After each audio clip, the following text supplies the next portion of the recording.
What's up this morning, everyone? Welcome. Fine Tuesday to you all, and also Wilds of Eldraine spoiler day for y'all. So you probably noticed we're streaming pretty early. I believe spoilers actually start at 1. So I believe we have an hour and a half roughly, an hour and 25 minutes. Wait, in 25 minutes? Is that actually correct? Did I miscalculate? I thought spoilers, wait. I thought spoilers was at 1. Oh no. Oh, if it's in 25 minutes, I guess that's even better for spoilers, but worse for us actually playing adventures. Okay, now I gotta actually check this. Hang on, I think they had it on the WotC site. Let's see, they had this thing, debut video, Wilds of Eldraine, goes live in 12, okay, so yeah, 12:55 it says, so 1 o'clock. So we have an hour and 20 minutes to actually play some Magic, and then we'll watch the debut spoiler stream together, and then I'll scurry off to do a spoiler video for the YouTube. So how is everyone today? Christoph, welcome to the Fishbowl. Thank you so much for your subscription. Big scoop cheer for you, thank you. And Swing for Zero, welcome you as well. Big scoop cheer for you, thank you. Spoilers, 1 hour and 20 minutes. 1 hour and 20 minutes for the stream, which we'll watch together. In the meantime, I figured, what should we play on spoiler day for Wilds of Eldraine? We know, so there's been some leaks. I know we're not going to go in depth on the leaks, but I do want to bring them up briefly. So if you're like full on avoiding all the leaks, I guess avoid the next 2 minutes of the stream or whatever. So there's been some leaks that showed up on Reddit. The big takeaway, and like I said, we're not gonna like get into them in depth, but the big reason I wanted to bring it up is adventures is a really big theme. From just the leaks that we've seen, adventures are a big part of this set. We have so many of them coming on enchantments even. So I figured that maybe playing some old adventures would be a good way to get in the mood, in the spirit of Wilds of Eldraine, before we start seeing all these new adventures. The leaks are actually pretty crappy this time. This is a case where it's promo packs that are being leaked. So I'm pretty sure it's like 99% sure that it's a local game store that's doing it, or some sort of store that gets promo packs, which is pretty bad. Like, if they get found out, they're gonna lose their WPN status, which maybe at this point they don't care because they just lost all their money on Commander Masters or something. But it is kind of crappy that you get a bunch of promo packs and then leak them a couple of days before spoiler season. But what can you do? Such is the internet. I'm still looking forward to the end. Will totally wreck Nissa Worldwaker decks. I don't know what the end is, but yeah, Pinkerton's gonna be all over that. Anyway, let's do our reminders. Hopefully everyone had an amazing weekend. I'm super hyped for Eldraine. Like, Adventures is a really powerful mechanic.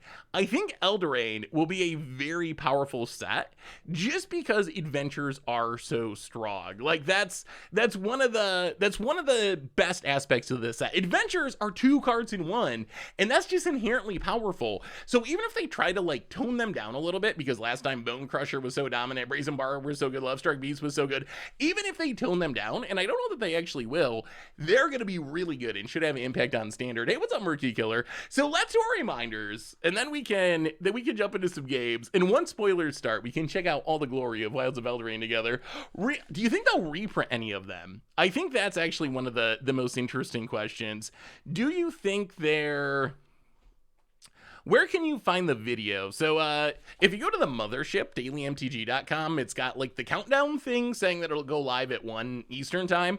The video's not live anywhere though at this point. So do you think they'll reprint any of them? I wonder if they'll reprint, like, could they reprint Bone Crusher or Brazen Bar or Lovestruck Beast? I'd be surprised, but they could in theory. Maybe we get some like lower rarity reprints or something. New card removal exiles all creatures with the same name as the target creature from hand, library, and graveyard. Ooh. How much does that cost though? How expensive is that? New spoilers start today, an hour and 20-ish minutes from now. I mean, yeah, I could see maybe they print like Gorian. I wonder if like Gorian could just show up in standard. I feel like Gorian's like the safer Lucky Clover. It's a Lucky Clover that dies to creature removal and costs more mana. Our deck today gets all the Lucky Clovers. I have no idea if this deck can work. There's been a lot of power creep and new cards in Arena since Adventures were good. I have no idea if this deck can still work in 2023, but we're gonna give it a shot. Anyway, reminders, replay YouTube. This week, find all the old streams, including this one in the future, normal YouTube. Tons of stuff going up on there. Spoilers, of course, all week. Lots of gameplay stuff. We talked about the most expensive cards in the history of Magic from each year yesterday, so check that out if you're interested. Also, we started a new podcast YouTube channel, so if you are looking for the podcast video, it's on the MTG Goldfish podcast video. Otherwise, replay YouTube. That's where you can find all the old streams, including this one in the future. A reminder that our sponsor today is Card Kingdom. If you need some magical cards, you can get them over at cardkingdom.com/mtggoldfish. You can get a free goldfish sticker. Otherwise, merch page, tokens, t-shirts, playmats, good way to support the stream and the channel, and site donations always appreciated, never required. $2 or more gets your message read on stream. Oh, chat, did you see this? So I just saw this today. So this came out a little bit ago. So Gen Con was a couple weeks ago. Apparently, some people just walked out with $300,000 worth of, I guess, Magic cards or various styles of cards. $300,000. They just like took a pallet and pushed them out the door. So obviously stealing tons of Magic cards that's not good. We're not happy about that. But it got me thinking, could we ever end up with like the nerdiest heist movie ever? Like I kind of want to see the nerdiest heist movie of all time, where like it's like Ocean's 11, but they're stealing Magic cards from Gen Con. When would you watch that? I would go to the theater for that. I don't know who would play the heisters though. I would be so down. Magic Impossible, Ocean's 14, The Gathering, a heist to steal the One Ring. Heisting. Ooh, see, that would be the movie. I wonder if Post would be down for that. What if there was a movie about people trying to plan a heist of the One Ring from Post's house, or like from a concert or something, so Post can get his music in there. some huge scandal where they're trying to get the One Ring. Oko's 11. That's perfect. So sad there's only one Planeswalker per set now. Don't know if unpopular opinion though. I got mixed feelings. I think overall I'm glad we're getting less Planeswalkers. One is that is maybe on the low end of what I'd like, but I think we did go a little too hard. Who's the tech guy? I don't know. I imagine I picture Frank Karsten, the mathematician, just like calculating all the ways to like sneak in and get the One Ring. Richard or Krim? What would Krim be? Krim would be like the distraction. He'll just do some trolly thing to distract. He'll go party with Post Malone to get him out of the house or something. I could see that. You gotta get the professor in there probably. Who's gonna be the funny man? Ooh, yeah. Who would be the funny man? That's a tough one. Richard Garfield, there'd have to be a Richard Garfield cameo, right? Like he just walks through the background of the concert shot or something for like 1 second. You gotta get him in there. All right, so what is this deck we're messing around with as we wait for spoilers? This is Adventures. This is actually very much like the dominant deck when Eldraine was in Standard. You might remember, yes, Oko was very dominant. It was very, very good. However, Adventures were really strong throughout their entire life in Standard. At various points, Lucky Clover Adventures was the best deck, to the point where Lucky Clover ended up getting banned, right? That got banned out of Standard. So the idea is, you just play all the Adventures, you have Lucky Clover, and then a Commander Legends battle for Baldur's Gate called Gorian Wise Mentor that lets you double your Adventures. So essentially, your Lovestruck Beast makes 2 tokens, your Bone Crusher Giant shocks twice, your Brazen Borrower bounces twice, your Beanstalk Giant ramps twice, hopefully a Edgewall Innkeeper to draw a bunch of cards, and then another old Standard trick, Remy might be a good choice for Funny Man. and then you can tutor Thud and Body of Research from the sideboard with the help of Fae of Wishes to kill your opponent on the spot. You can also get like Ulamogs or One Rings or your Shards, whatever you need for a certain matchup. So that is a plan to the deck. All the adventure value. Whether or not this deck is good anymore, I have no idea, but we're going to find out. Northern Vanguard. I don't think this will be good, but it might be fun. I guess we're about to find out. I mean, I guess this deck just being straight up bad would be a good sign of the power creep, right? Like, if Adventures is not good anymore. Yeah, I could do the narrator. I think I'm basically... Oh, All right, what are we up to, opponent? I would take the narrator role. A deck where every card is 2 card sounds cool but miserable. Do you like adventures? I'm curious. Is adventures popular? Wow, we have a lot of Lucky Clover effects. What do you think of the mechanic? Do you enjoy it? I'm very curious if people are scared of it or dislike it because it was so powerful last time, or if people like it because it's a lot of value and pretty fun to play with. Do you play Steam or the regular client? I haven't switched to Steam. I haven't figured out a real reason to, so I've just already had the regular client. So I haven't figured out a reason to switch to Steam. Is there a reason that I should be doing that? Spoilers start 1 hour and 15 minutes from now. The stream chill discard deck. Yoda Man, welcome to the Fishbowl. Thank you so much for your subscription. Big scoop cheer for you. Thank you. All right. Yeah. Opponent, all the discard in the world. Oh, the updates are better? I guess that would be a reason. That would be a reason to switch. Better updates would make it worth it. Ooh, we're gonna go for the gold. Gorian. I don't know if we can resolve anything against this deck or stick anything. Double Fey Wishes would be pretty sweet. Wow, sacks the Mindstone Desperate. Oh, are we gonna double Fey Wishes? Is Gorian? Did we break it? Did we break it? Opponent. Oh god. Okay, that's actually kind of okay. Opponent gets to 1 ring. But we get to, my goodness. Wait, can we do this too? 1, 2. 1, 2, 3. Puts 2 lands into play. Double Beanstalk Giant. Double Fey of Wishes. I think we can. Oh, look at this turn. Look at this turn. So Beanstalk Giant. This doesn't say once a turn or anything, right? Whenever you cast an adventure, copy. All right, so Beanstalk Giant. Gonna do some footstepping. We will get a forest. We will get an island. Oh, we're going off. Adventure Power. Temple Garden untapped. Double up a Fey of Wishes. Tutor 2 from the sideboard. Yes, we would like to copy it. What are we getting, though, is the question. So many options. So many options. I don't even know what to get here. Yeah, Beanstalk getting untapped. I could see Beanstalk Giant coming back. I could see that being possible. First time here, been watching YouTube for a while. Love those. Hey, 1800, welcome. Good to have you.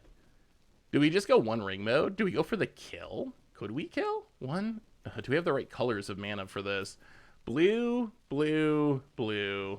Green, green, green. Wait. Oh, boy. Blue, blue, blue. Green, green, green. We actually do. Are we gonna, do we just go for the combo kill?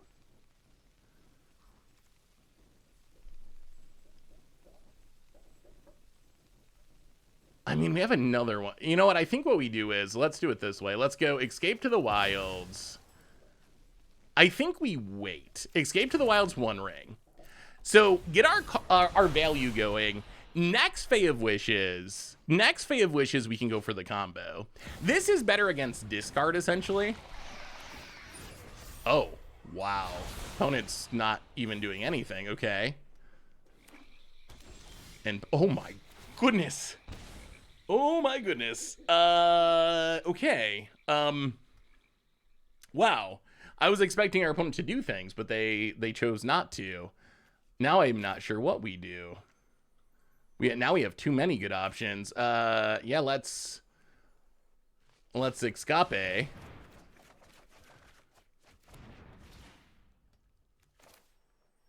Play a land. Play a land. No!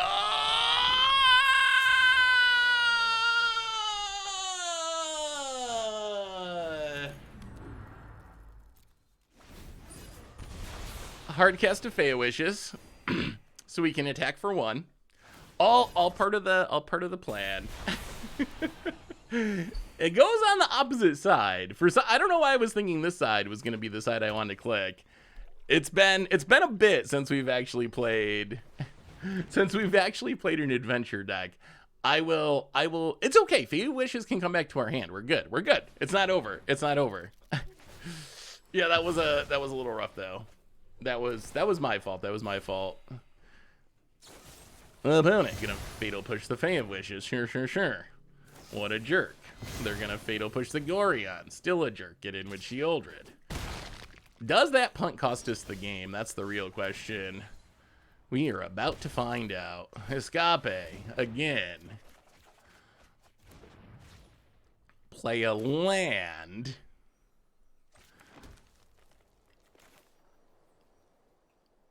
Play Gorion.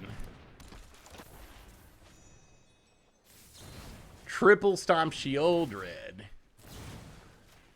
Out of here, Sheoldred. No more of that. The punt might actually get us here. Boy, look at this value, though. Look at the value. Tap land, pass the turn. The problem is our opponent's drawing their deck. Wait, I'm the... Oh? No. No. None of this. None of this Power 9 stuff. Was it you who made a Selesnya Taxes list in Modern recently or at any point? Like, not, we haven't played Selesnya Taxes in Modern recently. In the past, I believe we have, but... Oh, wait, actually, no, we did play one on stream recently, and it went very poorly. With Sam, that's right, with Sam and the Surveil put a land into play, Merfolk, but it didn't go very well. Clover is Adventure Panharmonicon, you're kind of right. How do we... So we need to play Fate of Wishes, bounce that back to our hand.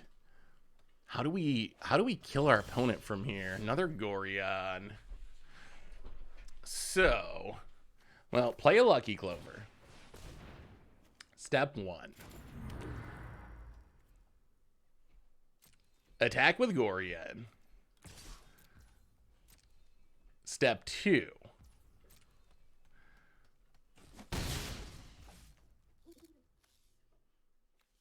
Play a One Ring.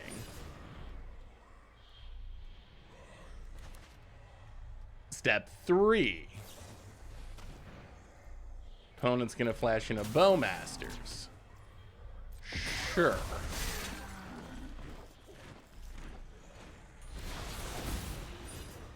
So we get a One Ring. We will cast 4 Bone Crushers, or 4 Stomps. Stomp our opponent. Stomp the Bowmasters.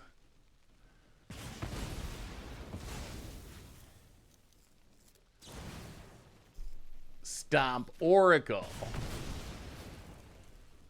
Stomp Oracle. Boy, every adventure being 4 is kind of ridiculous. Stomp, stomp, stomp, stomp. Land untapped. Fate of Wishes. Opponent Fatal Pushes Gorion. Well, okay, draw with the One Ring. All right, let's see if we live. Our opponent is kind of going off with the One Ring. Do we survive? Do we survive the turn? Opponent takes 4, but that doesn't matter because they have a deck full of Power 9. There's a Mox. I mean, we do have protection from everything. So we shouldn't be dying here. Okay, opponent draws 5 cards. Kind of ridiculous. Oh, that punt with Fate of Witches might actually cost us the game. Opponent.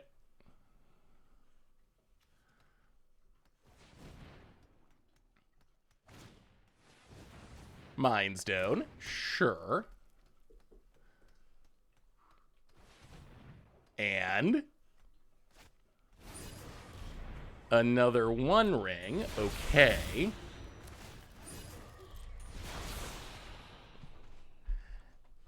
This deck causes my opponents to exude sodium. I mean, I do like a good sodium exuding deck. Nervous for Thursday. I'm joining a CDH pod I'm joining a CDH pod with a few friends. Normally, I am a casual player. Opponent finds a Mox. Normally, I'm a casual player, and the jank lord among the stores I go to. Due to the dollar scene, my friends just told me to proxy deck for CDH is light years out of my price range. Going with the Asharn, Stacks, and Kenrith. Ooh, CDH is super fun. I mean, especially if you're going to play with your friends, I think you will have a blast. Sheoldred's Edict. All right, well, pick it up, pick it up. Do you have more removal?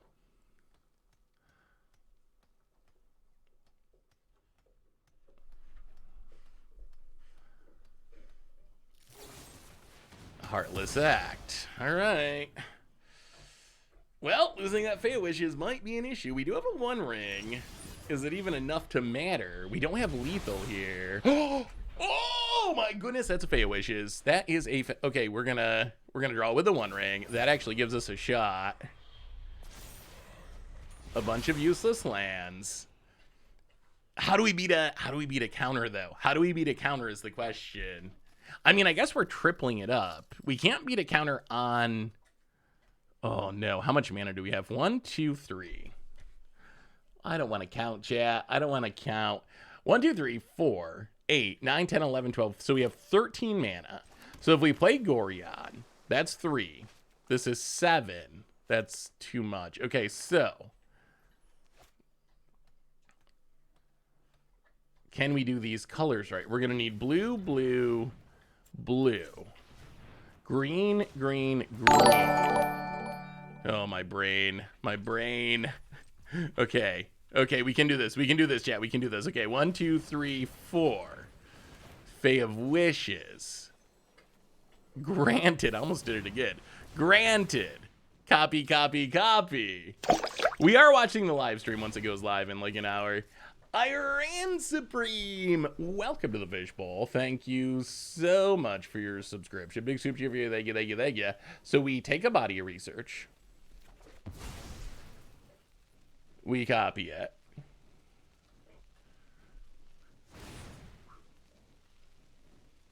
We take a thud.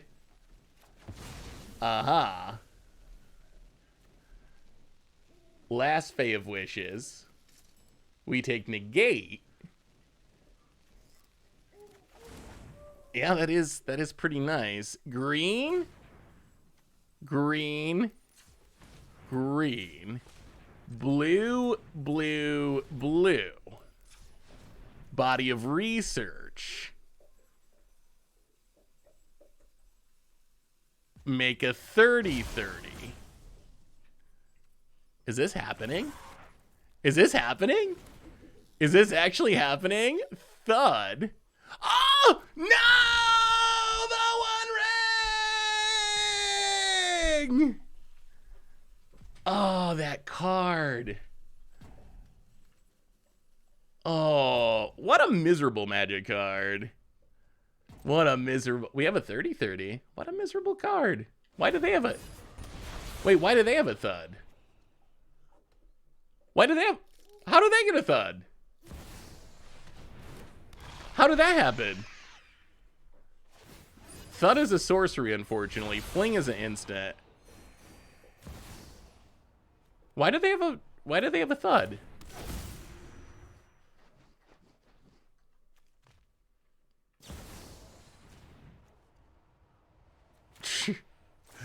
All right. Okay, I guess we have to negate that or we die. I assume we die anyway. Oh, what a disastrously punt-filled game. Jeez. Oh. I still don't understand why they have a thud in hand. Oh, the 1 ring is so... That was such a cool game. But none of it matters because of the 1 ring. It is a little frustrating, I will admit. Slightly frustrating. To do so many cool things and just have none of it matter. It's just a visual glitch. They were targeting us, but they have Sheoldred out. Like, that's the problem, is they have Sheoldred out. Yeah, the 1 ring's like the play pattern is just so brutal. Yeah, that's what they're doing. They're trying to force us to draw with Shieldred is apparently the game plan. Well, how about a Lucky Clover? Pass the turn. So what do you think? What do you think, chat? Is there any chance that we end up getting freed from the grasp of Shieldred? Is there any chance we end up getting freed from the grasp of Shieldred thanks to Wilds of Eldraine? Or do you think, like, I was looking at the standard meta, it's not especially encouraging. Like, I'm actually very afraid. I'm remaining hopeful, but I'm also very afraid. Like, just look at standard right now. Whew. Dimir, doing pretty well. If you look at the challenges, Esper, Orzhov, Esper, Dimir, Azorius. Dimir, Azorius. Mono White, the rogue deck, Dimir, Esper. I really hope that Adventures or something shakes this up. Without any rotation happening, we really need Wilds of Eldraine to be, I guess I'm rooting for it to be supercharged. Like, I guess if I had my choice, I'm rooting for this set to be too powerful, if anything. I think at this point, I would rather have it be too powerful than not powerful enough, if that makes any sense. No more Redburn. So I think that's the biggest thing missing from standard is, so how you traditionally would like the metagame to develop is, okay, so Esper Control became the top deck. So Mono Black was good. Esper Control became the top deck to beat it. Then Dimir splashed into blue to be Esper Control. This is the short TLDR version of how I view the metagame. So once you get to that point, so you got mid-range. Control beats the mid-range decks. The mid-range deck kind of becomes more of a control deck to keep up with the control deck. In that meta, where it's mid-range, very controlly mid-range, you could almost argue Dimir mid-range is like, it's kind of on the border between like control and mid-range. It's kind of in between, but this is the meta where you'd want like mono red to just be like, okay, y'all are dirtling around, I'm gonna kill you, like some aggro deck to rise up. And then you really have the rock paper scissors meta, which is kind of the ideal standard meta where, you know, control beats mid-range beats aggro beats control. I'm just not sure. I'm not sure if aggro can beat Shieldred though. Like, that's my concern. That's why I wonder if we haven't seen like a mono red style deck come in to snipe this very slow control-y style meta.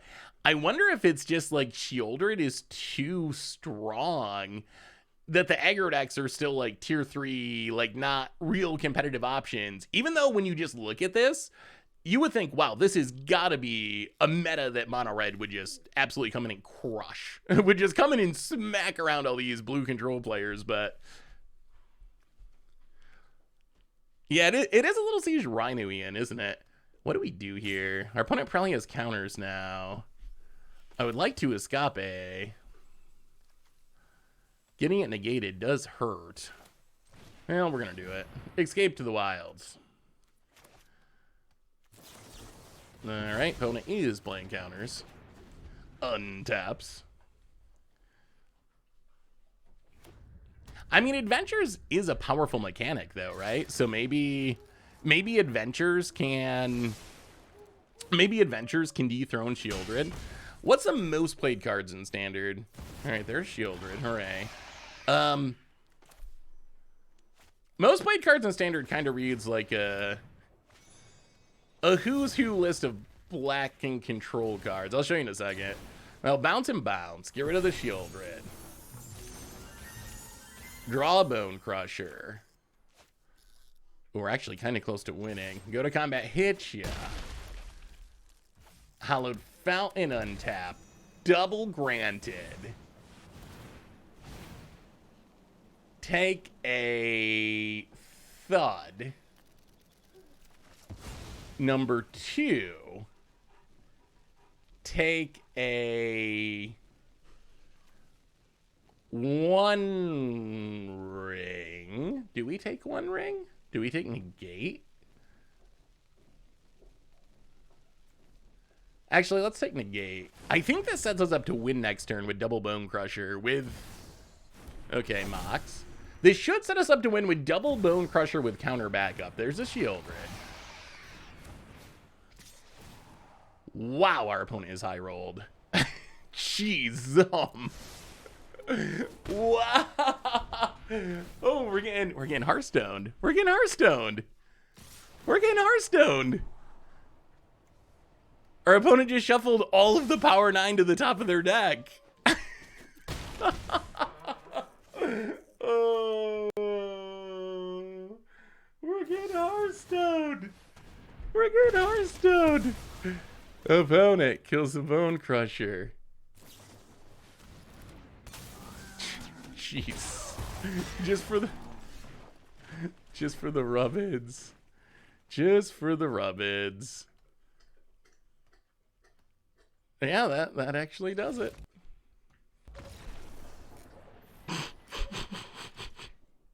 Oh, I missed a donation. Oh, Lucid, my apologies. I'm sorry. Let me find it. Wow, did we get Hearthstoned? Oracle Alpha is interesting. The variance is, boy, the variance is very high. It's one of those things where it's like, you know that your opponent only has 1 copy. There's 60 cards in their deck. Their odds of finding that one literal most spoken card in the history of Magic, very, very tiny. But when it happens, it is very frustrating. Hey Seth, finally a chance to catch you live. Happy to see you. Hey, what's up on the camera? So ask. Good to see you. Good to see you. What is the 0-3 you need to earn? No, I don't know. I don't even pay attention to this. Complete Sparky's challenge to get a stained glass sleeve. The sleeve looks cool. Odds of me actually battling Sparky for it, though, were pretty slow. We have a new donation from Lucid. $3 donation. Sorry I was slow to that, Lucid. Hey, Seth, I got a question for you about the reserve list. I'm thinking of trading for a Yogg's Will. It would be cool to have a reserve list card that goes into my EDH Braids deck at $140. Why isn't Yogg's Will more expensive as a powerful reserve list card? So, I think the answer is... Yogg's Will has kind of been a little power crept out of competitive play. The Collider! Welcome to the Fishbowl. Thank you so much for your subscription. Big super for you. Thank you. So I think that's the biggest answer. So Yogg's Will, it is really good, but I was actually surprised. Like, if you actually look through deck lists, it sees a little bit of vintage play still, but we played a CDH Commander Clash not long ago, and I kept thinking, why is there not a Yogg's Will in my deck? Where's the Yogg's Will? And it turns out, and you can kind of see, like, the big price spike and then the continued trend down. Essentially, as far as I can tell, Underworld Breach has kind of just replaced it to the point where a lot of CDH decks don't even play Yogg's Will anymore. When, if you're back, like, in this range, it would be all in so many different decks. So I feel like because of... most specifically that card, like, it's really diminished Yogg's Will. Not that Yogg's Will isn't broken, it's very strong, but I think it's just considered to be like hard mode Underworld Breach at this point. Underworld Breach that makes you exile your cards, which shuts down a lot of the loops that you win with. So it's still good, and it's a cool card to own, but I think that's why it's not more expensive, essentially. Yeah, isn't that wild to think? Don't click it, you get locked out of all content until you finish. What is now I want to know what Sparky's challenge is. What is Sparky's challenge? Do you actually just have to play it several times? I mean, I think that's good news, though, for you, Lucid, because it's still a very powerful card, but it's only, quote-unquote, $170 or whatever, instead of $400 or something like it could be. So I think that's actually a little bit of upside. Well, let's, I guess, just keep playing Lucky Clovers. About it. Okay, Reprieve. Well, Breeding Pool untapped. Heart's Desire. Make a couple 1/1s. Pass the turn. Huh, what a weird challenge. I wonder why are they doing the Sparky challenge? Opponent plays an untap land. Well, let's try this again. Lucky Clover. Opponent. Wow, so many counters. All right, well, playing the land. Hit ya. Down to 16 past the turn. Part of me wants to buy one of those 75-cent reserve list cards. Yeah, there are some cheap ones. There are some. Most people don't always realize that, like, much of the reserve list is actually pretty horrible. Like, a lot of it's just not actually very good Magic cards. Opponent passes. We draw Bone Crusher. We'll go to combat. Get in and hit ya. Am I going to draft Throne of Eldraine for nostalgia? Wasn't Throne of Eldraine, like, horrible to draft on Arena? Wasn't that during the era when you could only draft against bots and it was just, like, all mill or something? I feel like I remember it being, like, a miserable draft format because of Arena's limitations at the time. It's definitely improved since then, but at the time it was really, really janky. So not much nostalgia, honestly, because of that. We have a new donation from On Beck Limbar OS. $3.20. Hey Seth, like I said, first time catching live stream, and instantly a question raises: how and when can I submit a deck for Commander Clash if y'all ever do another viewer submitted episode? So we will definitely do another viewer submitted episode. 100%. Ooh, do we just stomp this? We can Gorion. Actually, let's attack first and see. Maybe our opponent chumps. They might just chump. Opponent does not just chump. So play a tap land. We also don't want to just run stuff into a Wrath. So I think we Fae of Wishes. Granted. I think our goal is to set up so we can beat a Wrath, which I think means escape. All right, so opponent needs to Wrath. If they Wrath, then we can untap, and wow, just an expressive iteration. So we will definitely do an opponent scoops it up. So we will definitely do more viewer submitted weeks. We usually do like a couple per season. So there will be more coming. The most common way, and easiest way to submit a deck is on the MTG Goldfish Commander YouTube. We will put a post in the community tab and just ask for deck lists. So that's kind of the default way. There's many other ways you can do it. You can post them in the Goldfish article on the site, and we'll see them there. You can email them directly to anyone on the crew, just first name at mtggoldfish.com. So Krim at mtggoldfish.com, Seth, Tomer, whatever. All of those ways work, but the default way is just the community post. I know the community post on the Commander YouTube, everyone playing the game is going to go through all those decks. So you are guaranteed that everyone in the game will see it if you put it there. So that's probably I would say the best way to do it. So we're gonna bring in a negate. Bring in a negate. Maybe just go down a Lovestruck Beast. Try it like that. Hey Seth and chat, do you think this interaction would work for how Emery Lurker the Lock and the new Artifact Adventure card? I feel like working makes it so you can cast the instant side of the card. Oh no. So, long shots, do you have a link to the card? So, I've seen the spoilers. I looked over them briefly, but I haven't actually went like super deep in trying to check out the leaked cards. Oh wait, do we have a real card? I think we got a real card. We do have a real card. Oh no. Oh no, we got a real card to okay. We have a real spoiler card. There's a real official spoiler card, not a leak card. If you have a link to that card or name, I will check it out. I would have to read the card, I think, to really know what's going on. So, official spoiler. Magic stream starting in 45 minutes, spoiler stream. Yeah, let's just play the land. Do a little footstepping. No, a real new card. We saw Polluted Bonds, the reprint, but what do we need here? We have white, blue, green. I guess we just take, let's take blue. So the official spoiler, day 9 out early, before the preview stream even, it looks like Eldraine Standard may be getting a little more than it bargained for, with Realm Scorcher Hellkite. Realm Scorcher Hellkite, 6 mana 4/6 Mythic Dragon with Bargain. Bargain, a new mechanic. You can sacrifice an artifact, enchantment, or token when you cast it. Flying in haste. When it ETBs, if it was Bargain, add 4 mana of any combination of colors.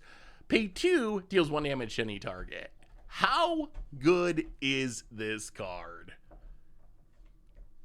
Oh, I am not sure. Oh boy. Okay, so this card might be busted. It might be busted. It might also be kind of bad. or somewhere in between. Words of wisdom from today's stream. It could be very good or it could not be very good. So, wow, they have no counters. That's fortunate.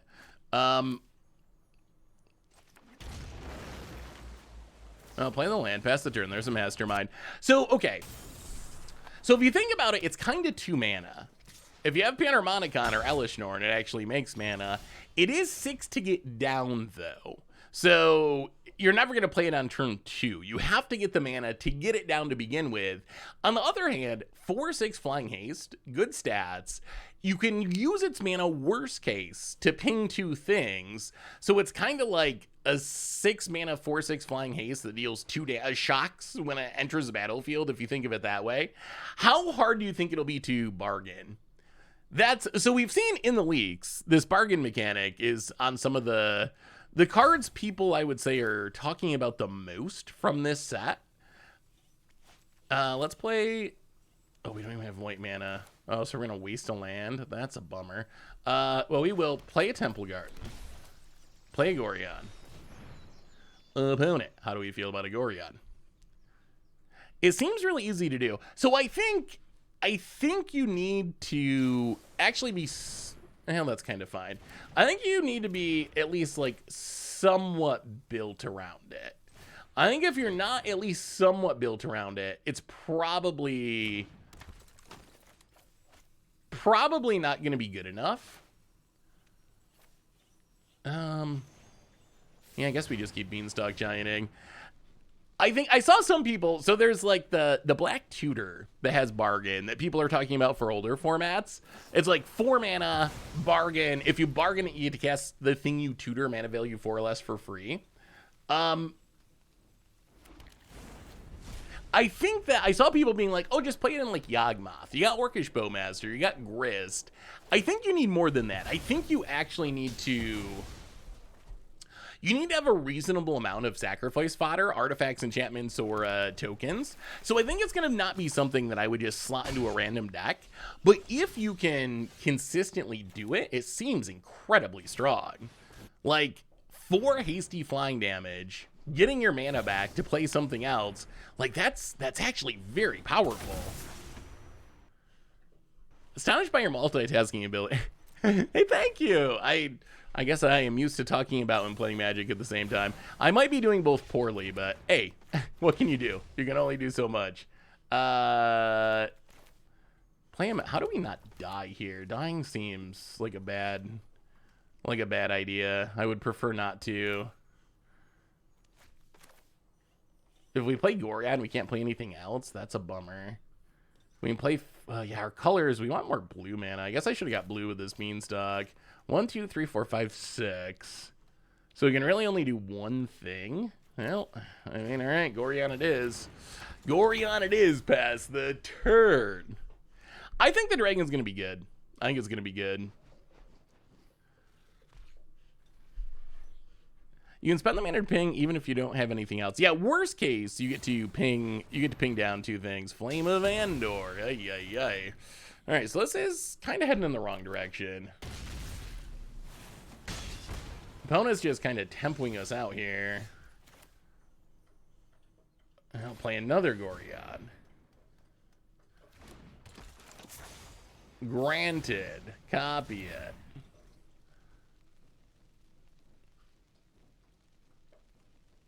Yes, please. How do we get past these dorks? So let's take the One Ring. And let's take, this is so low impact, but Flame Blessed Bolt. Pass the turn. About it. Can everyone send a good Sliver Swarm Precon upgrade list? Ooh, I haven't actually made an upgraded Sliver list yet.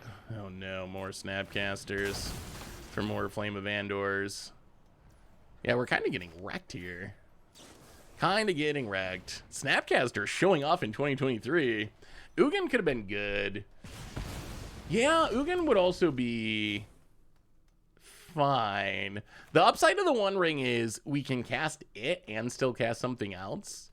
The chances of our opponent countering, I feel like you're very, maybe they're not playing as many counters as I think, but if I was our opponent's deck, it would have many counter spells in it. So I feel like being able to play multiple things in a turn is going to be pretty important. So we can play the One Ring. If it gets countered, at least we can play something else and maybe not be straight up dead. All right, so there's the counter, of course.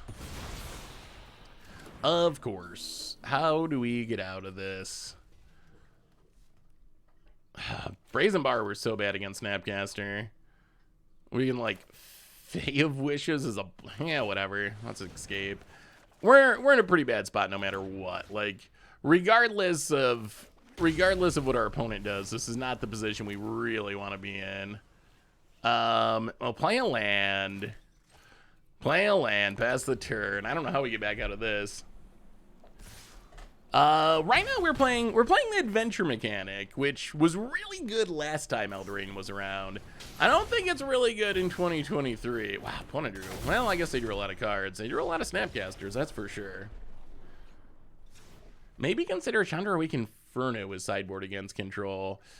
Yeah, I wonder if that could be worth it over Ugin. Chandra's pretty good at sweeping away small creatures. Being uncounterable is definitely nice. I wonder if maybe Ulamog's not worth it. Ulamog, Fae of Wishes only gets non-creatures. So Ulamog's kinda awkward since we can't tutor it up. Yeah, I know, losing like it's 2010. I could say trying a Chandra, though. So the idea of the deck is basically to try to generate value with adventure cards until it becomes overwhelming. This hand has a lot of the best adventures. No real payoffs for them, though. Well, that's Heart's Desire. Wow, okay. So opponent is playing all the counters. If you're playing Spell Pierce, you're pretty far down the counter list. Have you played the new Jin Gitaxias from Mom yet? I don't think so. Well, that's Beanstalk Giant.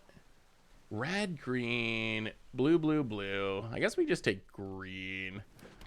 All right, get a forest past the turn. Yeah, I don't think we've played the Mom Jin Gitaxias. Have you played with it at all? Have you found anything good to do with it? Jin Gitaxias has the front side. All those Praetors are very interesting because the back side or the front side is so much more powerful than the back side is so much more powerful than the front side. I think with Jin Gitaxias, the restriction only triggering on super expensive spells makes the front side pretty meh. It just doesn't trigger on most things, so it's hard to draw many cards with it. The backside's pretty wild, though. Like, if you actually flip it, like all the cards in this cycle, if you actually flip it, the backside's kind of ridiculous. Maybe we gotta build a Jin Gitaxias deck at some point. It is a super cool card. Jeez, Arena, chill.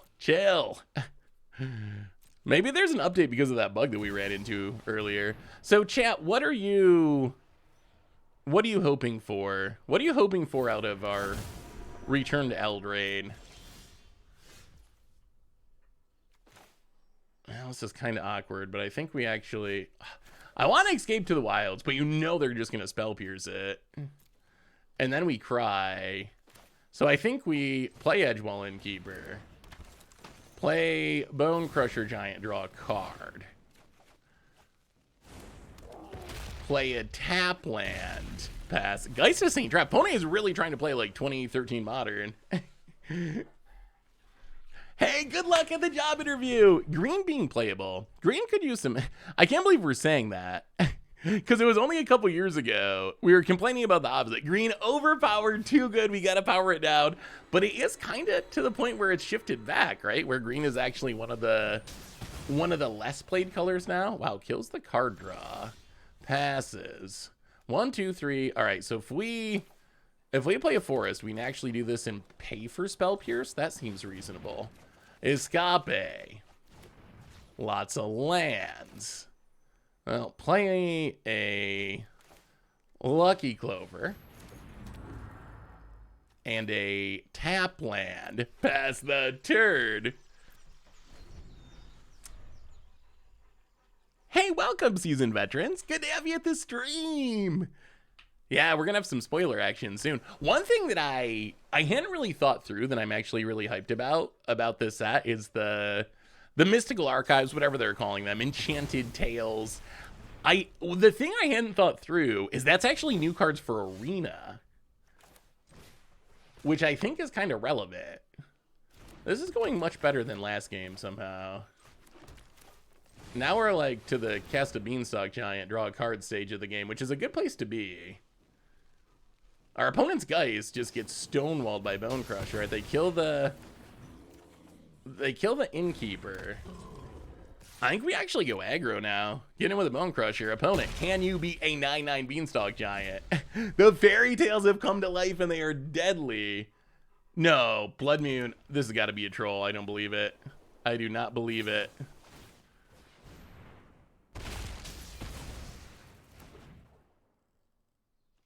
No. Wait, is this real? I don't know if this is this actually real? I don't know why people are spoiling pre-stream. No. No. Wait, is this a troll? Is this a troll? Are they actually putting Blood Moon on Arena? Oh my goodness. Oh my It is the greatest day ever. They're putting it on Arena. They're putting Blood Moon on Arena. Oh, you know what we're gonna be doing? We're gonna be teaching some Arena Zoomers about Blood Moon. I can't believe they're actually putting it on Arena. I can't believe it. I was just gonna, wow, what perfect timing too. I was just about to go into a little speech about how like, oh, I'm really excited that they're adding like these new cards to Arena, like Doubling Season. Doubling Season's a cool card. We can do some cool things with that on Arena. Not in my wildest dreams did I think they were gonna add Blood Moon, literal Blood Moon. I still don't know if I still don't know if I believe it. Is there a spoiler schedule for today? Because this seems like something people would do to troll me. This does seem like something that people would do to troll me. I could see people doing this just to troll me. Wow. I mean, isn't Gorion kind of Adventure Panharmonicon? I feel like Gorion is already mostly Adventure Panharmonicon. Well, get on land. Beanstalk Giant number 2. Pass the turd.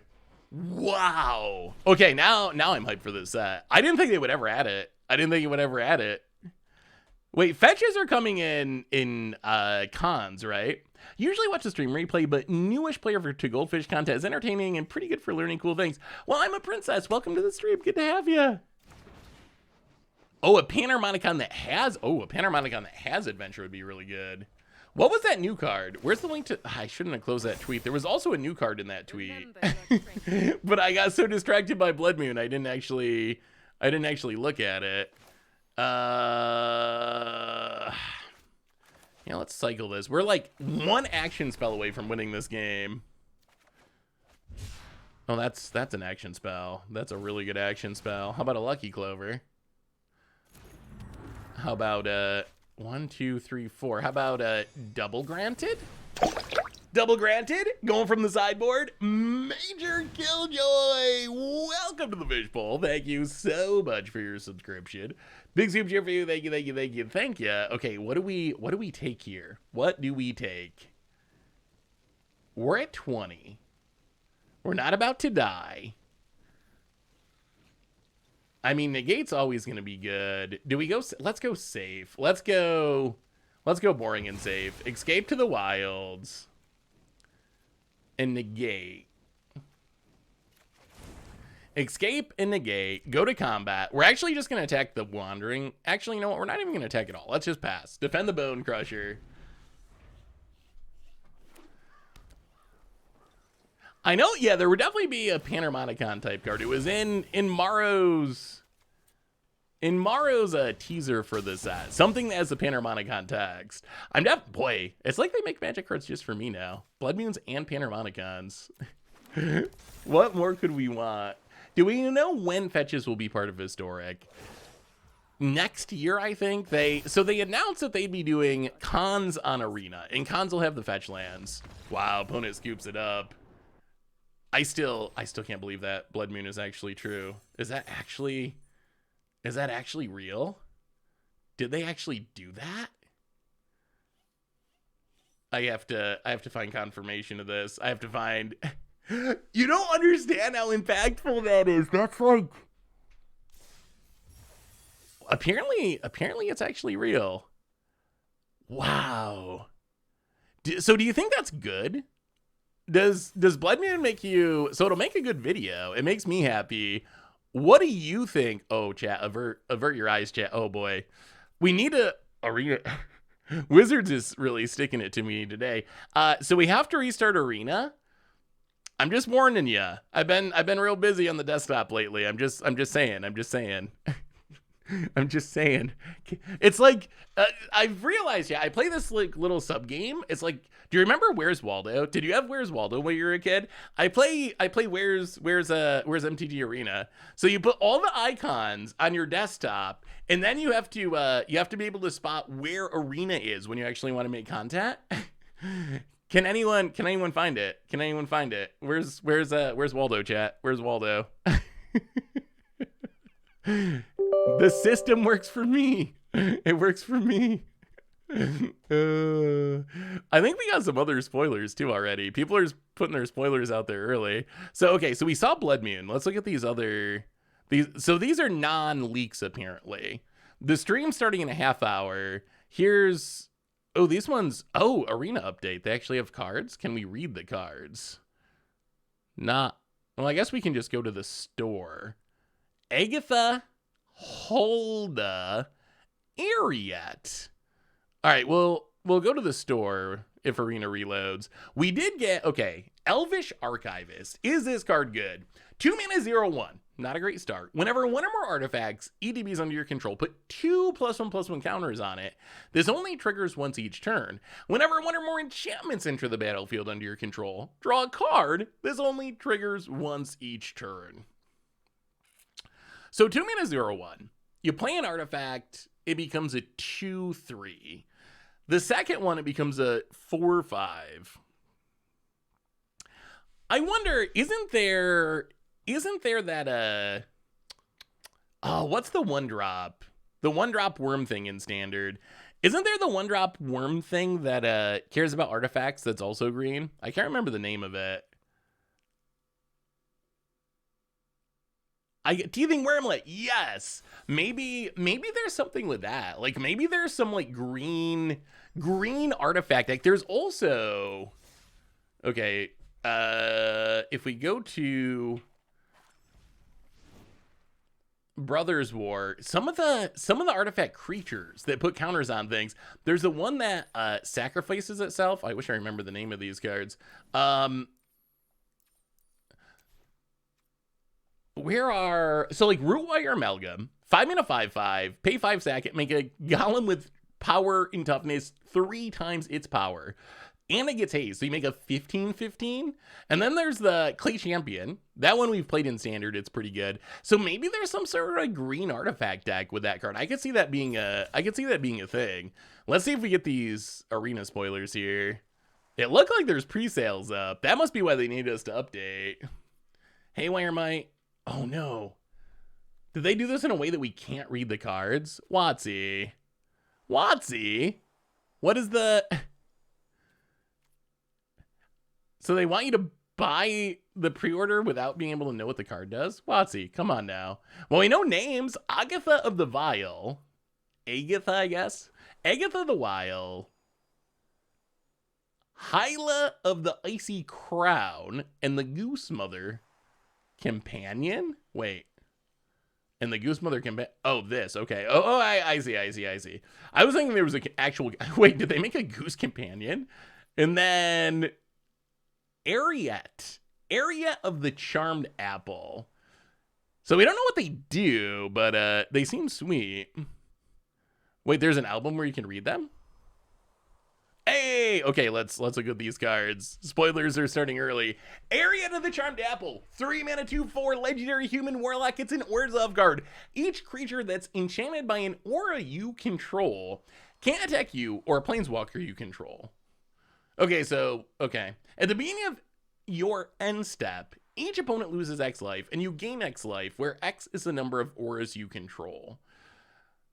So, this card doesn't make much sense, unless you looked at the leaks. So, there's a mechanic in this set that puts auras on things very cheaply and easily. It puts them on things and what, makes them 1/1s or something. So there's a bunch of cards that can easily put auras on your opponent's creatures. So essentially, this is the payoff for doing that. So I think in the context of what else we've seen from the set, which I'm sure we'll hear more about once we get to the spoiler stream, this card might actually be pretty good. 3 mana, 2/4, fine stats. It gains you life, which is relevant. Like, it should be pretty easy to set this up so you're doing a shielded amount of draining with this card. Plus, it's protecting you. So I feel like this could actually be a standard card. I think this could actually be a standard card. They can still block. That's true. But you do get avoid getting attacked. Agatha of the Vial Cold... Ooh. Bard class. I don't even care what the abilities are. Legend, two cool colors. This is going in Bard class. Now let's see if it actually does anything relevant. Agatha of the Vial Cauldron. 2 mana, 1/2. Legendary human warlock. They're going all in on the warlock tribe. Activated abilities of creatures you control cost X less to activate, where X is Agatha the Vial's Cauldron's power.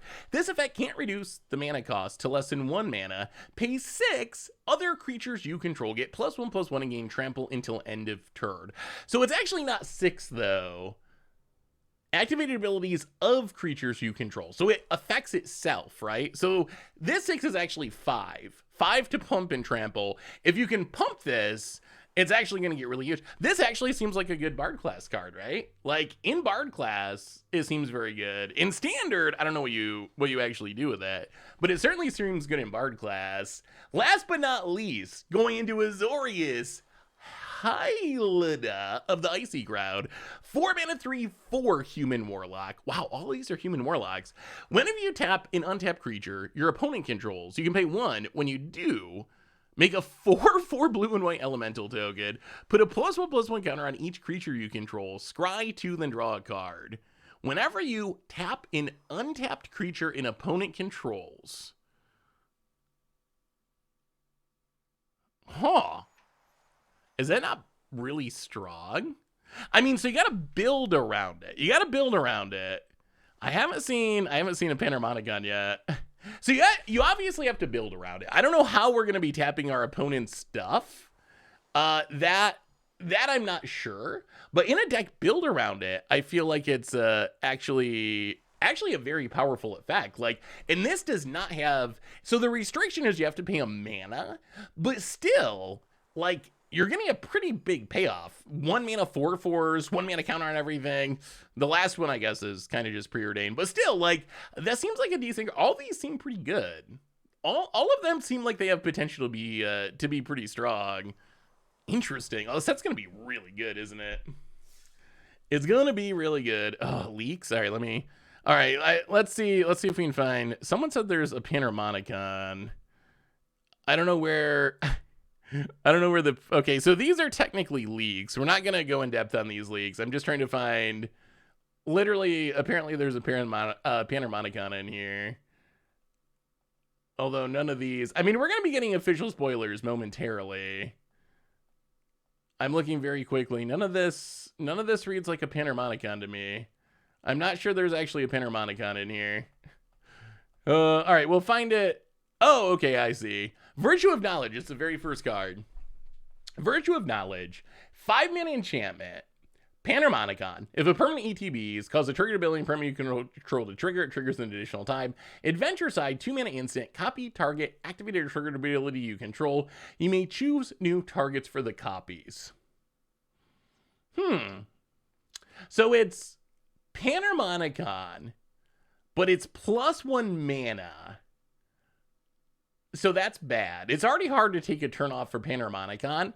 Taking off an even more expensive turn is going to be trickier. On the other hand, being an enchantment's probably better than being an artifact. And you get the adventure mode, which has some sweet incidental value. I guess in the perfect world, you use it to like copy a fetch land to ramp into the Panharmonicon side. I mean, the card looks sweet. It does look sweet. Yeah, I guess it's upgraded over Panharmonicon in that it affects all permanents. All right, let's see if we can sneak in one more game before the spoiler stream. This set actually looks kind of insane. I don't know. Does the power level seem high so far? So far, I feel like all the cards we've looked at are very efficient. Maybe not the Panharmonicon. Maybe that's supposed to be like mostly a commander card. But it seems like a lot of the cards we've seen so far are like 2 mana, 3 mana. They're mana values that you would think of as like being constructed playable potentially. Looks like Seth is going to get his wish, Blood Moon. Yeah, I'm so excited about that. I think that might be, honestly, the part of this that I'm most excited about is actually just the whatever they're calling them, those storybook cards coming to Arena. Does a Witch with Junkwinder go infinite, or does tapping a tap creature do nothing? Yeah, I believe that tapping a tap creature would do nothing. I think that it'll only apply to the actual act of tapping a creature. So the question is going to be, how do you, if you had a way to untap it, like if you could keep tapping it and then untapping it, you could probably do something. That's going to be an extra card though, most likely. Yeah, the Panharmonicon card, I think it's discounting color issues. Wow, we're getting so milled out. Discounting color issues. It might just be... Oh, we don't even have blue. Ugh. Discounting color issues, it's probably better than Panharmonicon. It actually does something earlier in the game. Yeah, we got to take blue. Yeah, this is not looking good. Mesmeric Orb, A. It actually gives you something to do with it earlier in the game, which is pretty huge. 5 mana is a lot, though. I mean, the challenge in Standard is we have Elishnorn, and Elishnorn's probably the best Panharmonicon. Ugh, chill with the mill.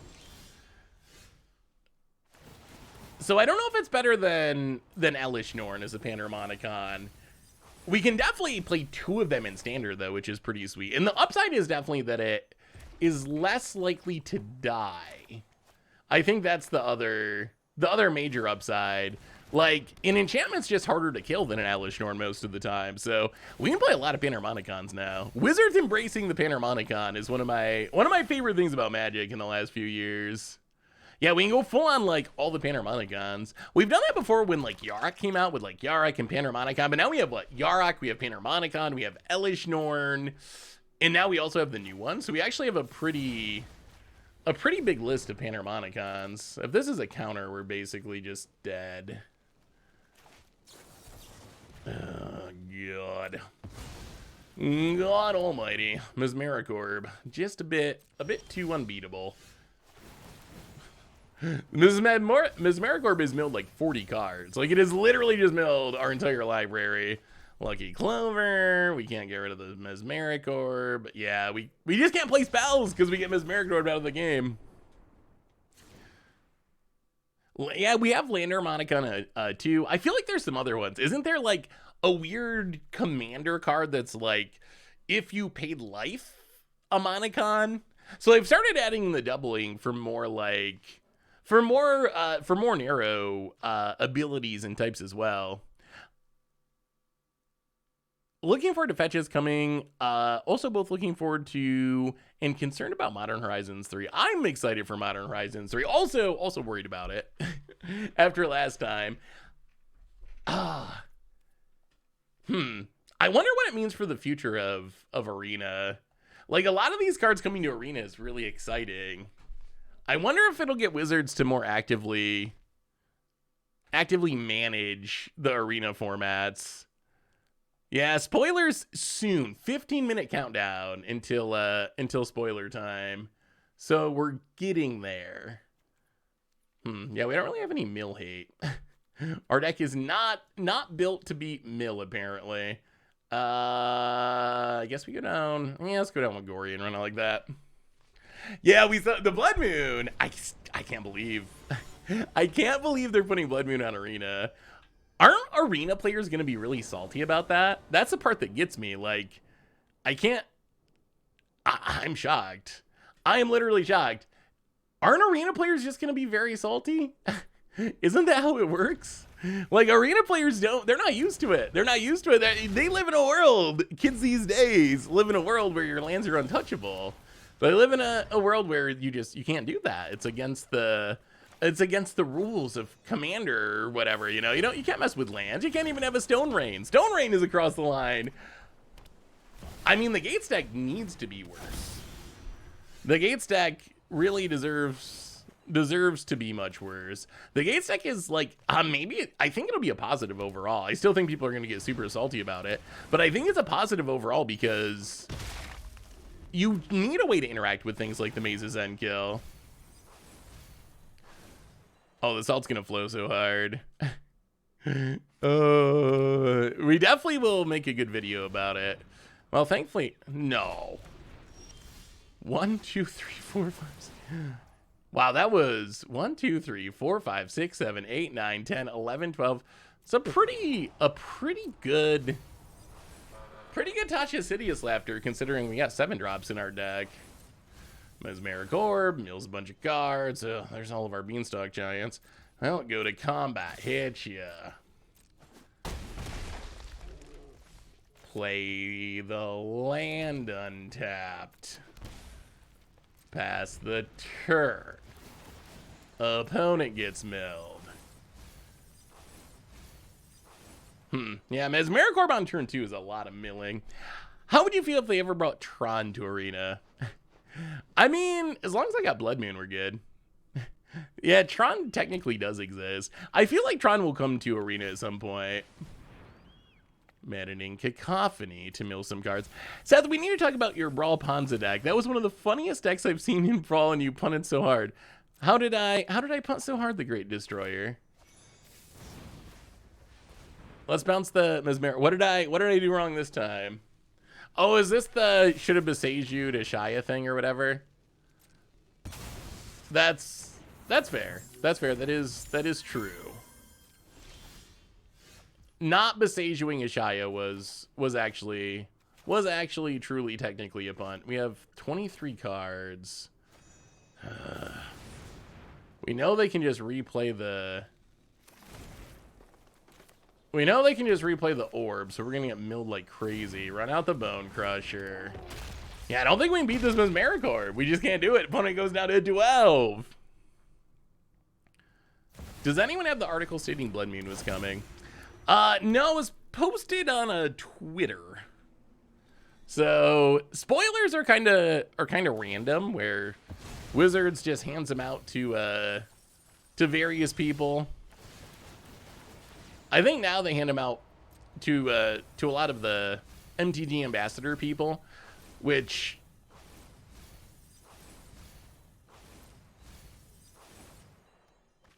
which means they're a little all over the place. Well, get in and hit ya. So I guess this is going to be about if our opponent has a counter or another mill spell. Like, in theory, we can bounce this Mesmeric Orb. In practice, are we even alive? Probably not. Well, I'm glad we're getting new adventures, because current adventures don't seem like they're quite enough to actually keep... Really? Really? Alright, sure. Well, be a Jace.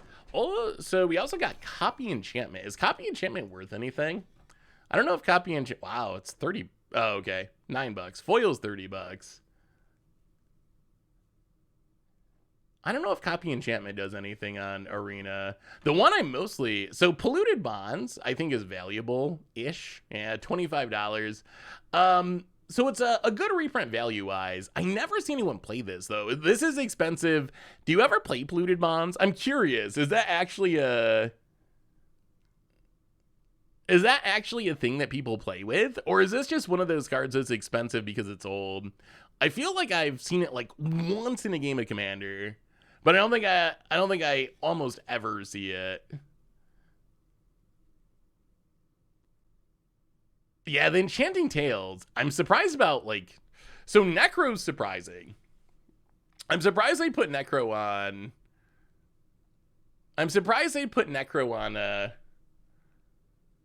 on Arena. Wow. This is, like, dying. I'm surprised they put Necro on Arena just for historic brawl purposes. And also, like, they're going to have to ban some of these, right? Do you think they'll let Necro be legal? Maybe in the world of the One Ring, it's fine. Like, is it just so... Is the power level of other cards so high it's fine? Necro is like a historically broken card, though. So I worry about Necro being too good. Doubling Season, I'm excited for. We can definitely do some cool Doubling Season Planeswalker decks. Like, Doubling Seasons to instant ultimate your Planeswalkers can be very powerful. Aggravated Assault, some combo potential. Smothering Tithe, already got it. Ristic Study. Ristic Study, I think people are going to be disappointed in. Do you think Ristic Study is good in Brawl? I'm not even sure, like... Is Ristic Study good in a 1v1 format? It's never been good in 60-card 1v1 formats. Is it worth it in Brawl? I'm curious, do you think this is like a staple in Historic Brawl? I'm leaning towards it being like kind of fringe, right? In Historic Brawl, I actually have had many opponents who pay for Smothering Tithe, or at least like honestly attempt to. Sometimes they can't, but they honestly like put in the full attempt to actually take in Smothering Tithe. Just wait until 2025 when they do multiplayer. Just wait until 2025 when they do multiplayer and it's a new client and none of your cards transfer over. I think that actually is the most likely way that they end up doing it. So we're getting there. The countdown is on. The countdown is on 7 minutes. 7 minutes until spoilers, chat. 7 minutes until Wilds of Eldraine is officially here.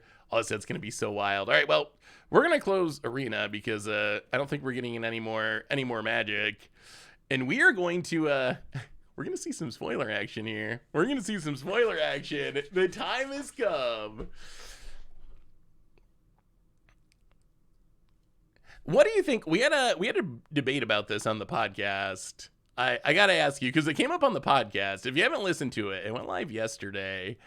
Anime art Smothering Tithe. Question number one. So, question number one. You can see it right here. Question number one. How is this a Smothering Tithe? That's my first question, chat. Ooh, that's too big. How does this represent Smothering Tithe? See, I'm not an anime person, although I did recently watch Death Note, so I guess I kind of am. My question is, if you're someone that's into anime, does it make sense? Because Krim is like the biggest person that I know in anime. He's like weeb master, but he was like, oh, if you really know anime, it makes sense. They're like, obviously these rich, snobby people, and you can see by the look of their face that's representing this in anime. And I'm like, this is all over my head. I don't know about any of this. To me, it looks like a party or something. I don't know how it's a Smothering Tithe. So does it make sense as Smothering Tithe if you know anime? Will they reprint Lucky Clover? I would be surprised. Are there any modern decks you'd be worried to see come to Arena? Honestly, mostly the fast combo decks. I don't think it was trolling. Krim really likes anime. I think he's had like anime podcasts and stuff. I think he's really just on like such a high level of anime that maybe it makes sense to him. The other question that came up on the podcast, this shows up on a playmat. Would you play it somewhere? I don't think I would. I think I would feel weird about, even though there's obviously nothing like whatever, not okay with the art. It's not like sexualized or anything. I would still feel weird about playing an anime girl playmat, I think. even just a Smothering Tithe one. I don't think I would like, I think I'd feel weird about actually playing it in public, technically. It would be a little weird, right? I would feel weird about it. I guess it depends on your 4 minutes and 26 seconds. We're getting there. I guess it depends on how into anime you are, probably. How does this bring in new players plus 13? So, okay. What was the Jumpstart anime card? Spectral. I wonder how much it costs now. So they printed these, I guess it's down to $1.69, which is still like way more expensive than a normal printing. So as far as I can tell, Wizards in Jumpstart 2022 printed some random anime art, and it was really popular. You can tell just by looking at the card prices. Balin might be the biggest example, where the anime Balin's like a bulk rare, literally a bulk rare, 62 cents now. Even before it was reprinted, it wasn't worth much, at $5 or whatever. They printed the anime version, and people just wanted that art so much that it's almost a $20 card, $15 card, just because of the art. So I think Wizards did this random little thing where they're like, all right, let's try some anime art. And it just went over way better than they could have ever expected. So now we see anime art showing up in Wilds of Eldraine in the special slot, because apparently there's just a lot of people that really like it. For me, it's like just another card style. Like, I don't know, the anime like Greater Oromancy doesn't speak to me any more than any other different card style and art, any other special treatment. Honestly, like, if I had to choose with some of these, like, I would play, which Smothering Tithe would you play, chat? Like, this Smothering Tithe or Pinocchio's Smothering Tithe? Or like, which Rhystic Study? This Rhystic Study or this Rhystic Study? I think in some of the cases I would play, like, this Necro I think is pretty sweet looking. I think I would play that Necro over Anime Necro, or even like the Prismatic Omen, just like the rainbow. It looks really cool. So I feel like, I don't know. To me, it's just another, this is Pinocchio, right? Is that not what this is representing? I also, in defense of the anime art, I don't know why Pinocchio represents Smothering Tithe any better than this anime girl does. It doesn't seem any more Smothering Tithe-y to me, but is it Rumpelstiltskin? Maybe it's Rumpelstiltskin. Kind of looks like Disney Pinocchio, I think. I guess the nose. Pinocchio's got the long nose, right? I don't know, it's been so long since I've Pinocchioed. Where are we at?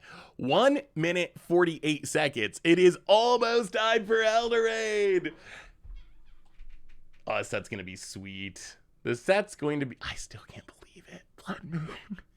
Blood Moon on Arena. Blood Moon on Arena. Rumpelstiltskin is a old fairy tale, right? I don't even know if I remember the story. I know I've heard it before. What is Rumpelstiltskin? Bitter Blossom? Could get a Bitter Blossom. Yeah, what other good enchantments could there be? Blood Moon, back to basics. That would really, Humility. How about some humility on Arena, Wizards? How about humility? Stasis. Stasis isn't reserve list, is it? Stasis isn't reserve list. It's not reserve list. Oh, it's definitely not. Oh my God. Okay, Wizards. I'm going to use my one time. I really like making the Teaching Arena Zoomer videos. Blood Moon's going to be sweet, but oh god, Stasis would be sweeter. There's zero chance they do it. They won't do it. Wizards just doesn't have the I mean, Wizards is too smart to do it, because if you think people will be pissed about Blood Moon, they will be so upset about Stasis. But man, that would be a fun video for one day. I mean, Stasis isn't even very good. It's not even very good because it's a lot of effort to actually make it work. So I don't think it'd be like a tier deck or anything. But all right, here we go. How's the audio levels? How we doing audio wise? Let's get rid of this chat. Can you still hear me? Hey Magic fans, welcome to Wilds of Eldraine, the latest set from Magic the Gathering. I'm Becca Scott, and today we're going back to the land of Eldraine. How about that? Chock full of fairy tales and stories come to life. But in the Wilds of Eldraine, these familiar stories come with a magic twist. Good. So where were we? The Phyrexians invaded the multiverse. It did not go well for anybody. If this were a fairy tale, it'd be one of those old ones that gets pickle very fairies. dark Where's very the pickle quickly. fairies? The people and creatures of Eldraine have survived, and Eldraine is back to the land we all know and love. Well, mostly. Ooh. Eldraine was saved due to the return of Talion, the kindly lord. Talion made a desperate bargain with the three witch sisters, giving them each a powerful magical artifact. Each of the witches has taken their enchanted items to a different part of the world. Hilda of the Icy Crown has retreated into a wintry kingdom to be alone. I think Hilda's Although good. she isn't Verity as Circle. alone Get your as she Verity thinks. Circles. Verity Circle. Agatha I of bet the you Verity Vile Circle is going to Cauldron get bought out uses today. her gift to consume the essence of anyone unlucky enough to end up in her pot. Yeah, it hasn't. Oh, it was in. And It was in. Ariette of the Charmed Crimson Vow Apple Commander. wants to build herself a All court three of those loyal cards seem very subjects. good. While her apple grants her the love of any who take a bite, Ariette hungers for more. And so, she has helped unleash a new horror on the people of Eldraine. Together, Talion and the three witches were able to enchant the Phyrexians Expel into the a interlopers. deep sleep. But Talion was unaware that there would be a cost to pay. The sleep has This art's spread pretty across good. Eldraine. Known as This the art Wicked looks Slumber, really good. it overtakes villages, Hey, welcome, hamlets, Hoofton. even Good entire to have ya. castles.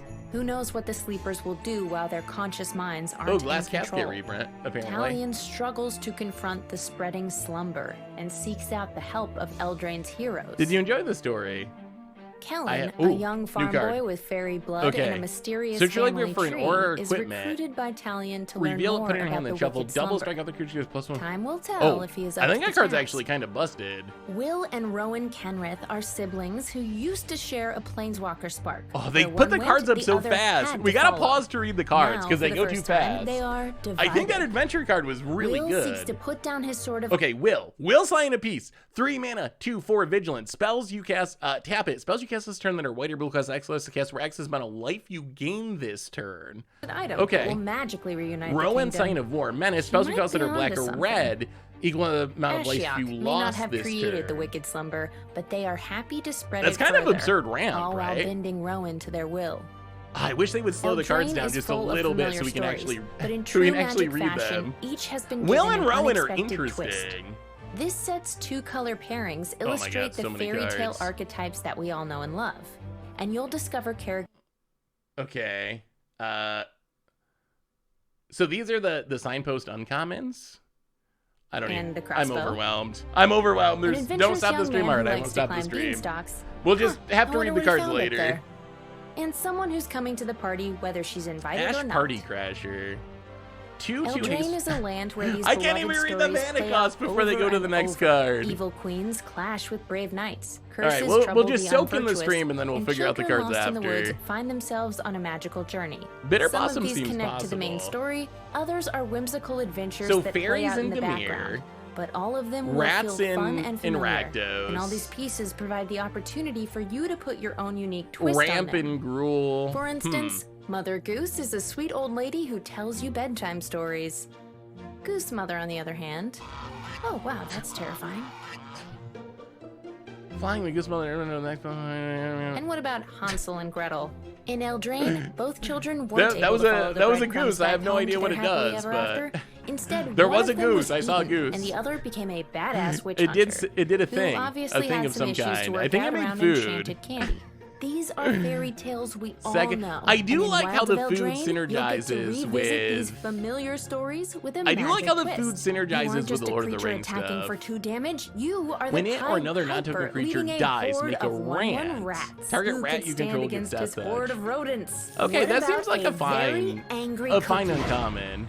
But this is no Ooh. ordinary cookie. This has got to be like a mythic, right? When Every character has it a has role trample, to expert, play. and haste as And long as the in opponent Wilds of controls the Eldraine, you'll planeswalker. find Whenever another roles fusion controls to spell a gift play. from the battlefield with a This counter new on it, mechanic sack it, gain attaches life. an enchantment to a creature, Okay. a role, 2 mana, affecting their 3/1. attributes and adding a fun wrinkle to the story. A once noble knight is transformed into a monster knight, giving him +1/+1 and trample. An evil witch charms a member of the court and schemes her way into becoming a royal witch, What is this granting mechanic? her +1/+1 and ward 1. I guess that makes her your royal wickedness. Ooh, I like the way that sounds. Wait, how and do you get sometimes these? it's a role you want removed. Can anyone lift this curse off of Skybeast Tracker? I need to do something about this goose mother. Don't let it go to your head, Goose. Bargain is another new I'm a little mechanic confused by that introduced in this mechanic. set.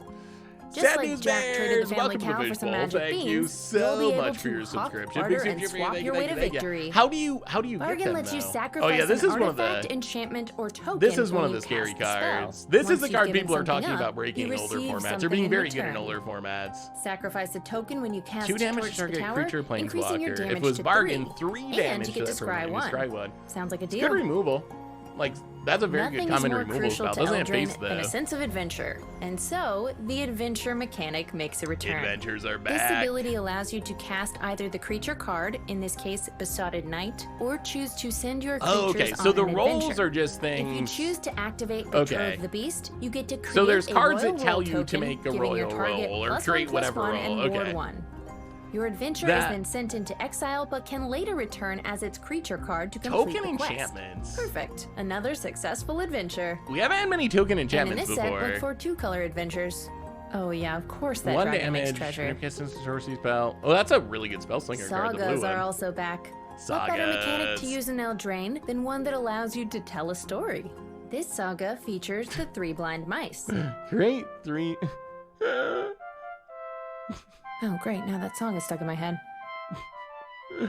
This yeah. set also has a commander deck centered around roles, virtue, and Ooh. valor. A green-white deck, it enables you to step seamlessly into any role. And if you'd like to join the court of Talion the Kindly Lord yourself, we have Fey Dominion, Ooh, a fairy- commander deck focused fairy on allowing commander you deck. to finally play Oh, as that's the actually wild like and a legit bewitching fairy Fae. commander. When a fairy you control dies, draw a card and lose a life. Yeah, that Telwig or whatever. Fairy tales Telwild are is known like kind for of their ridiculous. lush illustrations. Yeah, Sagas and is one of Wilds the best Eldraine things is that no Wizards has exception, done with recently, a I huge think. variety of gorgeous treatments and alternate art. Those lands, B Behold, tier. the Wow, enchanting Lantax! tales. Lantax! That's These another good top one. enchantments are presented Kindred here in Discovery. beautiful Okay, storybook okay. style. You've played Necro, them, Sanguine you've loved Bond, them, all but right. you've never seen them like this. Fiery They'll be a Emancipation. dream to collect and Sneak play, but a Wow! nightmare Sneak Attack for on your Arena. opponents. Sneak Attack on Arena. Some of these enchanting Attack on tales Arena. also have captivating anime borderless versions. That's actually I'm Sneak sorry, Attack is that on a Arena is lamb very bumblebee? interesting. This does feel a Aw, little Kindred unsetty, doesn't it? I can see Discovery, that's so the I can see the romantic. unset They'll aspect. be available in foil, non-foil, and beautiful new confetti foil treatments. Confetti Ugh, foil. I love the line work in this one. That is the Okay. greatest doubling season I've ever seen. The confetti And there foil are other gems doesn't to look find bad. with the return of borderless favorites for select cards. Are you tired of borders? We've got you covered. Restless Cottage. When it attacks, make Adventure a cards get to have food. some fun too with their special showcase treatment. What a I'm great glad way they to make brought the this most of showcase this returning back. mechanic. Like Yeah, that the dragon's got some original expensive Eldraine taste. showcase treatment was Treasure. one of my I love it. favorites.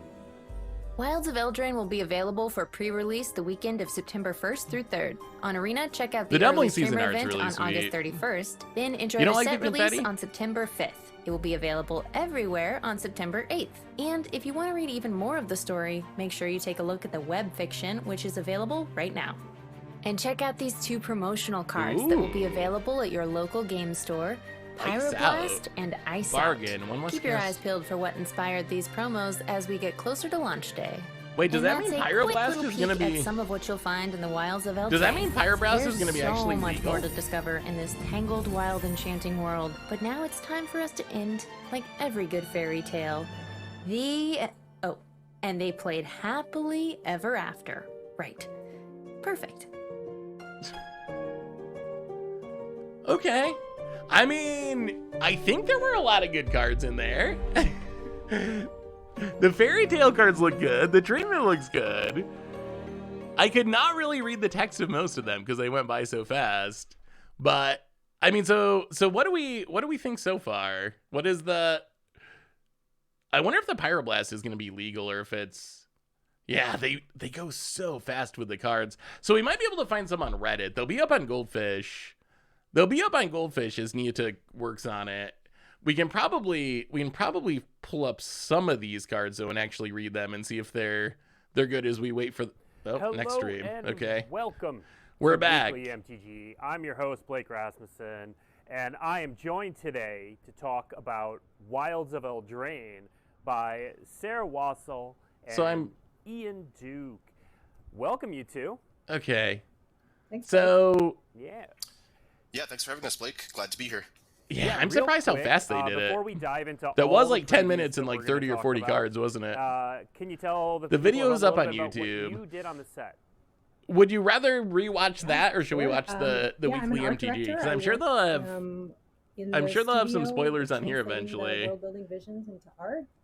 For the cards, I work kind of more primarily on. I feel like those cards are pretty powerful. Special versions of cards with custom frames and different art styles. Just rewatch the video. We're going to talk about several of those today. And then No, Ian, they will be up. I'm sure Niantic is working on it, but they're starting to appear. Along with my team, we were responsible for sort of the latter half of the design process, so the final card file. Let me see if I can game find it. balance, iterating on the gameplay and the mechanics and all that sort of good stuff. Yeah. And Ian is so deep in testing, he's coming to us from an undisclosed location, so we're just using a picture of him today. But he does get to be the sharpest dressed in the stream by default. So we're glad. Magic the Gathering is a trading. Looking good, Ian. Looking good. Hey, Magic. Mechanics, about Did the they say they're treatments, going to spend the art next styles, hour? Oh, God. Everything. You can put. We're going to have a question and answer session at the end. We have so much to get to. We're just going to get started. We're going to start by talking about the mechanics, and of course, Are we talking the about headline cards, returning Blake? mechanic is adventure, and our first preview card underscores how many adventures there are in this set and some of the fun things you can do. Let's see this adventure. So let's see Balloona Grand Squall for Balloona a green, Grand a blue, Squall. and a red man. So, Teamer, 3-mana legendary giant noble, mill 7. Then you put all cards that have an adventure from the mill cards into your hand. So that's for 5-mana instant speed. Trample, permanents you cast that have adventure cost 1 less to cast. So 3-mana 4/4.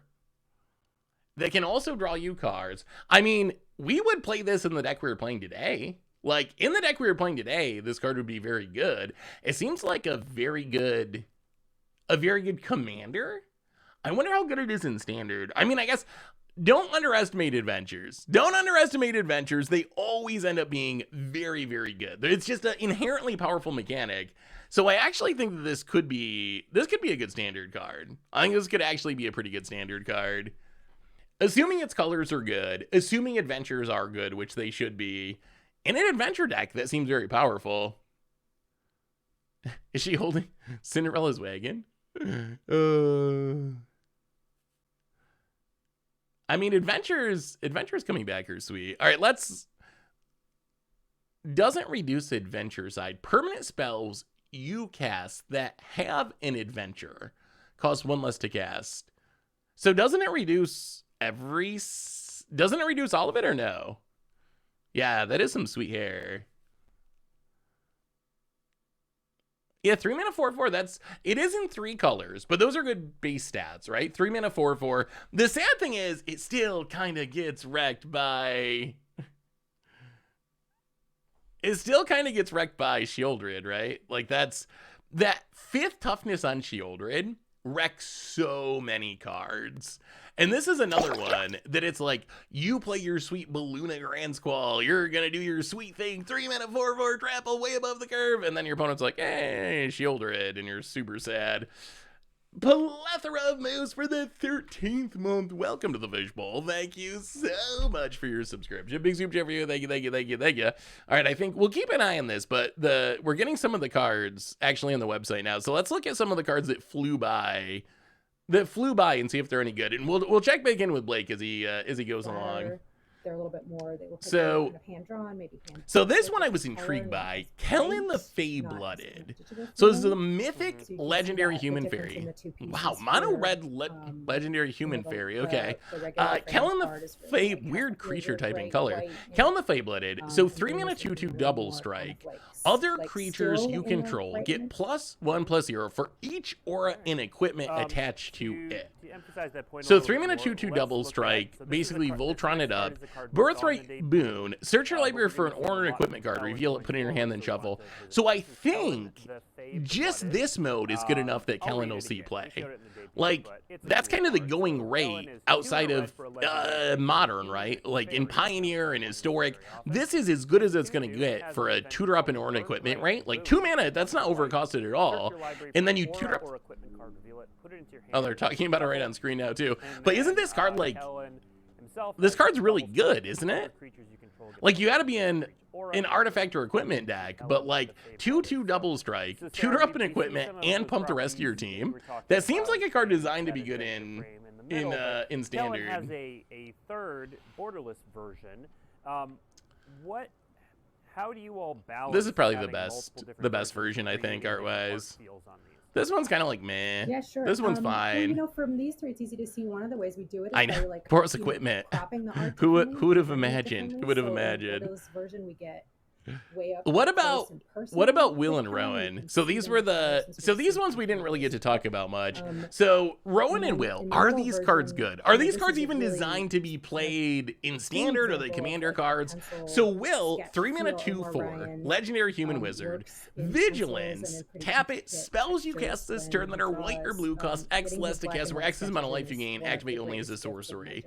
And Rowan is just like inverted Will. Menace, 3 mana 4/2, tap it, spells you cast that are black or red cost X less to cast, where X is the amount of life you lost this turn only as a sorcery. Rowan seems easier to take advantage of, right? Because it works with your mana base. You're able to like fetch land, shock land, pain land to lose life. Just like Death Shadow, essentially.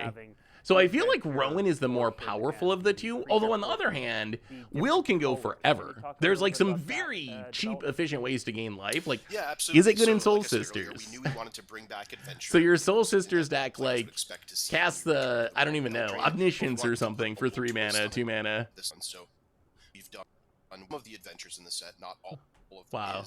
They're what we call internally off-colored adventures, which means that the adventure spell, the instant or sorcery portion, where is Ian calling in from? Uses a different color of mana than the creature itself. So here, Kellen has a white adventure. I do think Kellen's good though. Himself.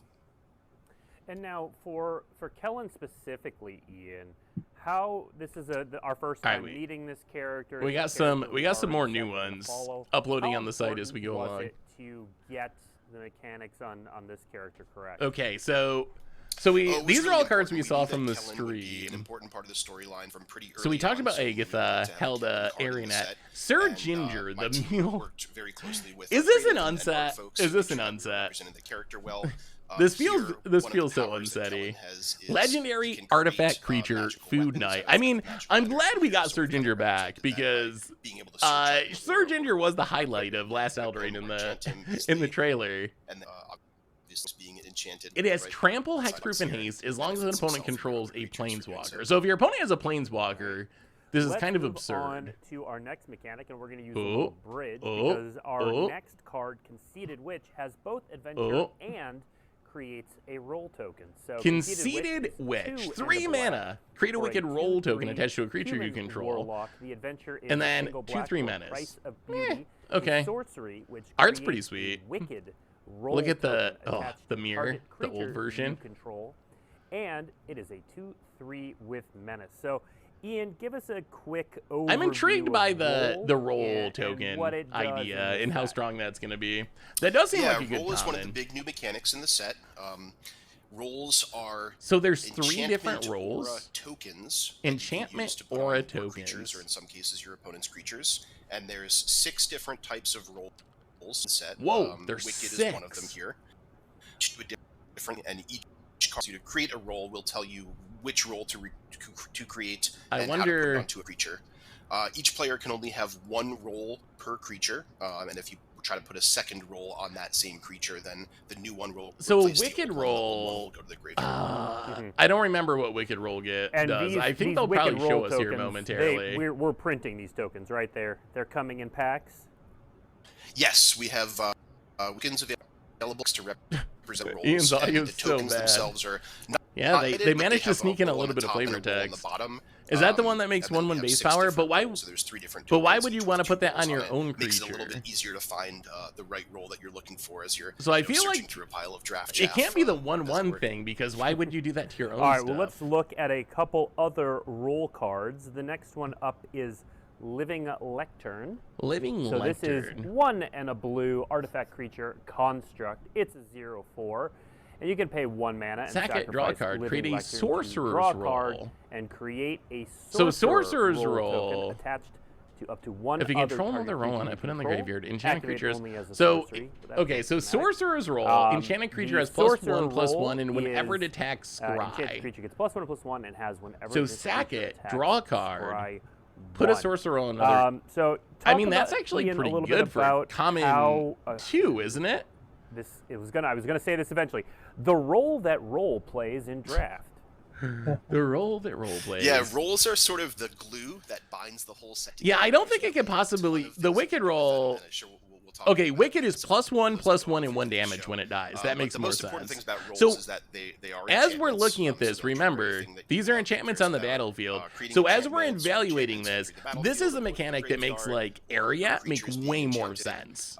Because remember, you have these rolls that you can put on things. So you play these cards that make rolls, put the rolls on your opponent's creatures, and then all of a sudden your area is just like going off and doing so much work. So as you're thinking about like the rest of the cards, keep in mind that it's going to be way easier to have auras on things in most sets because of this roll mechanic. Or simply just caring about enchantments or having enchanted creatures. Even Living Lectern, like, it doesn't seem horrible. Next up for rolls, we have a rare named Fawnsbane Troll.